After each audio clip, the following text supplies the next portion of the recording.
سلام أصدقاء، نتمنى تكونوا لاباس. اليوم فيديو جديد ومراجعة جديدة. أنا راجعوا رواية في متاهات الأستاذ فأنون للكاتب المغربي عبد المجيد صباطة، الكاتب المغربي الغني عن التعريف، صاحب رواية الملف 42 وساعة الصفر. ملف 42 ديجا قريتها وشي نهار غندير لكم عليها مراجعة لأنها تحفة. رواية ماشي كلاسيكية، جد مختلفة على بزاف ديال الاصدارات.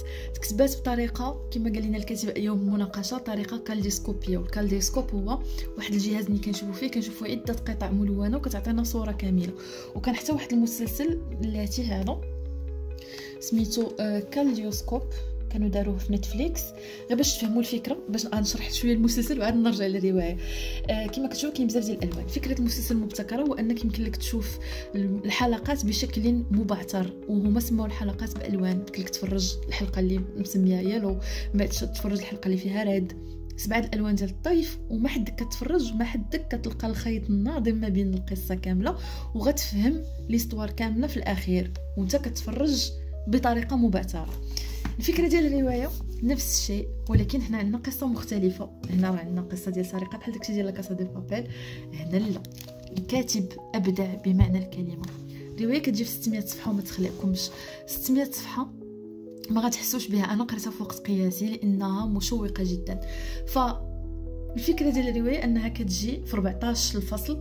كل فصل فاش كتقراو كيبان لكم عنده حتى علاقه بالفصل اللي قبل، لان ازمنه مختلفه وواحد الديكالاج ما بين الزمن وزمن كبير. كما قلت الروايه كتجي في ازمنه مختلفه، بزاف ديال الشخصيات، كل فصل عباره على قصه جديده، على قصه جديده بوحدها، ولكن كاين داك الخيط اولا الخييط الناظم اللي كيجمع الفصول كامله، اللي في الاخير غنحاولوا نفهموه ونعرفوا الحقيقه ديالاش. غنعطيكم نبذه في الاول. فأنون هو واحد الاستاذ جامعي فريد نوري اللي غيلقاوه مقتول بطريقه تبدو وكانها اختار انه ينهي حياته بعد فضيحه ديال التحرش بواحد الطالبه اسبانيه. فبلا ما ندخل في التفاصيل اكثر، فكتبدا على اساس روايه بوليسيه، كنقلبوا واش فعلا انتحر ولا لا، مع واحد الضابط والتحقيقات الى اخره، حتى كنلقاو راسنا مشينا في أزمنة وأمكنة مختلفة. احنا في إسبانيا، احنا في روسيا، احنا في المغرب، احنا وفي المغرب في أزمنة مختلفة. فرواية مشوقة جدا، ما كتخليكمش تحطوها، كتبغيو تعرفوا شنو كاين. بهذه الطريقة اللي تكتبات خلاتها مشوقة أكثر. الكاتب أبدع من ناحية ديال الأسلوب كيتبدل حسب الرواية، حسب الفصل. مثلا هنا عندنا مثلا واحد الدقيقة قطعتها واحد الصفحة. مثلا عندنا أصفار الغساني السبع. لاحظوا طريقة الكتاب، الخط اللي كان مكتوب في ديك الوقت، عارف الخط مقلوب ولكن فهمتوا الفكرة. عندنا مثلا أحد الفصول عبارة على تقارير، بحال تقارير ديال الاحزاب الشيوعيه اللي كانت كدار على اشخاص اثناء المراقبه ديالهم.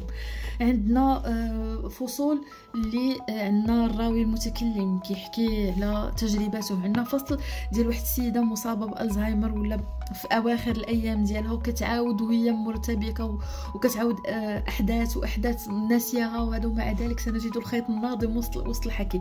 ف كاين بزاف. عندنا وثائقي، سيناريو ديال وثائقي على شكل فصل.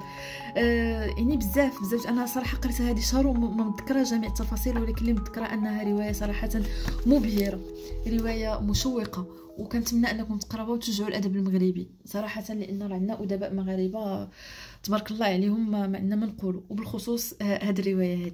ونتمنى انني نكون وفيت لها الحق ديالها في الشرح.